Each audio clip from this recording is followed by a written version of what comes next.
Día para todos. Muchas gracias por asistir a esta sesión. Gracias a la organización de este congreso por invitarnos y proporcionarnos este espacio para presentar nuestros resultados. El día de hoy quiero hablarles en esta pequeña sesión sobre un estudio titulado Análisis cuantitativo de proteínas plasmáticas en plasma fresco congelado obtenido por y tratado con riboflavina ultravioleta. Mi nombre es Adriana Urbina.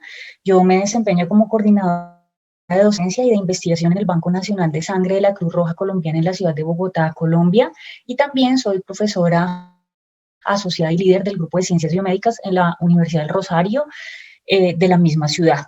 Quiero aclarar que no represento la posición oficial ni de la Universidad del Rosario ni de la Cruz Roja Colombiana, que he sido conferencista tanto para laboratorios AUT como diagnóstica y que he recibido financiación para investigación de Terumo BCT y también de ANAR Diagnóstica. Este es un trabajo que ha sido elaborado por un equipo de trabajo muy importante. Quiero hacer mención a cada uno de ellos, al doctor Félix Rocha, coordinador de aféresis del Banco Nacional de Sangre, la doctora Angie Gutiérrez, coordinadora de componentes, el profesional de componentes también José Gregory Pájaro, Jennifer Rivera, coordinadora técnica encargada, Marilyn Hernández, coordinadora técnica de nuestro banco, y la directora del Banco Nacional de Sangre, la doctora Aida Rodríguez.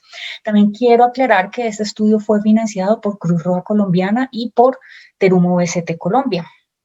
El objetivo de este estudio fue realizar un análisis cuantitativo de las proteínas plasmáticas en el plasma fresco congelado obtenido por aféresis y tratado con riboflavina y luz ultravioleta en comparación con los valores observados en el plasma fresco congelado recién obtenido. El racional detrás de plantear este objetivo es que, si bien es fundamental la introducción de las tecnologías en reducción para la reducción de patógenos como una estrategia más para incrementar la seguridad transfusional, es bien sabido que la utilización de estas tecnologías pueden resultar en pérdida cuantitativa de proteínas plasmáticas y pues de ahí surge el objetivo de este estudio. Nosotros diseñamos entonces un estudio experimental con 9 concentrados plaquetarios obtenidos por aféresis, y realizamos unas mediciones antes y después del tratamiento con riboflavina ultravioleta. En las mediciones antes, estas fueron realmente hechas inmediatamente después de la obtención de estos concentrados plasmáticos. Perdón, ese plasma fresco congelado, hay un error en la imagen. ¿Qué mediciones hicimos en estas unidades de plasma fresco congelado? Pues bueno, para empezar hicimos mediciones de algunos factores de coagulación que se consideran representativos. Seleccionamos especialmente factor 8 y fibrinógeno. Más allá de medir la concentración del antígeno como tal, con respecto al factor de la coagulación nos interesa es medir su actividad. Por este motivo, más allá que una medición de antígeno, utilizamos una medición coagulométrica. Y para eso utilizamos unos ensayos, el ensayo cromogénico para factor 8 en un equipo Siemens, y para la medición de la actividad de fibrinógeno utilizamos coagulometría mediante el método de Claus modificado también en un equipo Siemens. Con respecto a proteínas plasmáticas, decidimos medir proteínas totales mediante técnica colorimétrica, IgG total, y también decidimos medir albúmina. Medimos también valor de pH, pero con método potenciométrico empleando un analizador de gases, es decir, un sistema cerrado. Y hicimos también medición del nivel de células residuales, de glóbulos rojos, de leucocitos y de plaquetas residuales mediante técnica manual con microscopía empleando cámara de Nagiotto.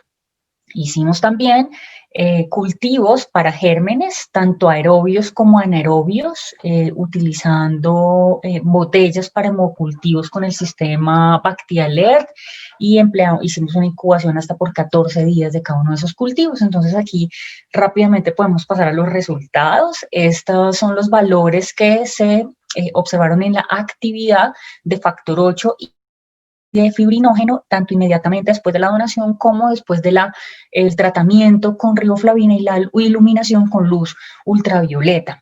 A la izquierda ustedes ven los niveles de factor 8, inmediatamente después de la donación observamos concentraciones de 135 unidades internacionales por decilitro, y aunque se observó una disminución estadísticamente significativa después de los valores de iluminación, se mantuvo en un valor promedio de 111 unidades internacionales por decilitro. Eso está muy por encima de los valores mínimos exigidos, por ejemplo, por guías europeas, según las cuales los niveles de factor 8 en plasma fresco congelado deben ser superiores a 70 unidades internacionales, y después de reducción de patógenos este valor debe ser superior a 50. Nos estamos ubicando para el caso de reducción de patógenos incluso en el doble, en ambos casos prácticamente en el doble de lo exigido por guías europeas. Para el caso de fibrinógeno, inmediatamente de la donación, la concentración promedio fue de 221 miligramos por decilitro, y aunque se observó una disminución significativa después de la iluminación, este valor promedio se ubicó en los 184 miligramos por decilitro, es decir que aquí también estamos por encima de lo requerido. Para el caso de las guías europeas no es exigido un valor de fibrinógeno para el plasma fresco congelado, entonces podríamos compararlo con lo que se exige para el crioprecipitado, que es más de 140 miligramos de decilitro, es decir, estuvimos bastante por encima de eso, y después del tratamiento con riboflavina ultravioleta se exige que se mantenga un nivel de al menos el 60% de lo que se había medido inicialmente, por lo tanto, pues también nos estamos moviendo muy por encima de estas exigencias mínimas. Pasando al tema de las proteínas plasmáticas, empecemos por proteínas totales. Aquí vemos que tanto antes como después de la iluminación, la concentración de proteínas totales se mantuvo por encima de 6 gramos por decilitro, y para el caso de la albúmina estuvimos en 3,8 gramos por decilitro, tanto antes como después de la iluminación. Para estas dos no observamos diferencia con el tratamiento, diferencia estadísticamente significativa. Sí la observamos para el caso de la inmunoglobulina G total.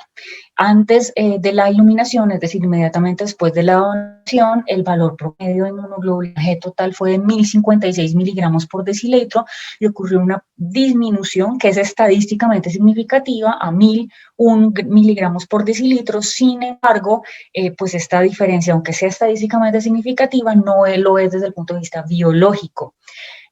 Con respecto al pH, el pH se mantuvo en 7,45, valor promedio después de la donación, y después de la iluminación disminuyó a 7,41. Estos valores de pH ya están ajustados para la temperatura del laboratorio de 22 grados centígrados. Entonces, en términos generales, decidimos analizar estos datos calculando el porcentaje de retención de proteína. Para el caso del factor 8, tenemos un porcentaje de retención de proteína que está en el 85%. Cuando comparamos con valores informados por otros autores, vemos que en el 2010 comparaba únicamente un 72% de retención, mientras que la REA halló valores similares a los nuestros del 85%. Y para el caso del fibrinógeno, tuvimos un porcentaje de retención muy bueno del 86%, similar al de la REA, pero superior al encontrado por Smith.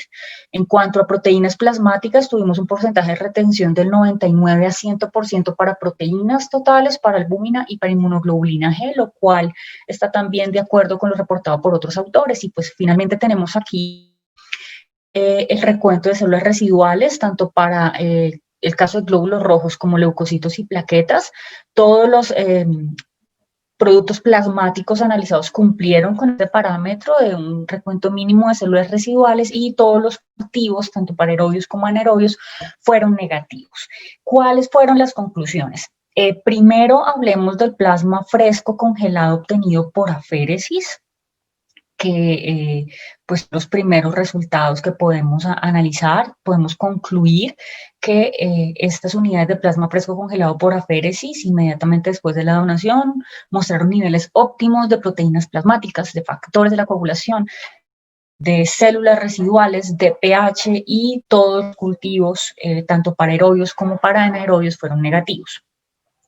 En segundo lugar, con respecto al plasma fresco congelado con reducción de patógenos, Observamos una excelente retención tanto de proteínas plasmáticas como de factores de coagulación. Por supuesto, los valores de celularidad, pH y los cultivos también fueron óptimos. Por lo anterior, nosotros podemos concluir que ambos productos, el plasma fresco congelado por aféresis sin reducción de patógenos y también el plasma fresco congelado por aféresis con reducción de patógenos, son una opción de utilidad para el soporte de pacientes que requieren de manera muy especial una exposición a múltiples donantes, porque esto nos permitiría minimizar esta exposición a varios donantes. Y para el caso de los productos tratados con reducción de patógenos, pues evidentemente vamos a tener el plus de este incremento en la seguridad transfusional.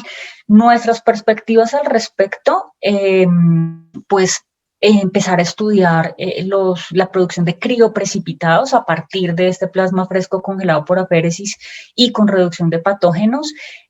Otra perspectiva es pues iniciar los programas de plasmaféresis seriada para ciertos donantes muy particulares, y pues esto también nos abre la puerta para poder empezar a tener un muy buen stock del tan apetecido plasma AB positivo que está indicado en unas condiciones muy particulares. Bien, eso sería todo. Muchísimas gracias por su atención. De nuevo, muchas gracias al Congreso por la invitación y por el espacio. Mis datos de contacto para quienes quieran escribirme algún mensaje: adriana.urbina@, ya sea cruzrojacolombiana.org o urrosario.edu.co. Muchísimas gracias y feliz resto de día.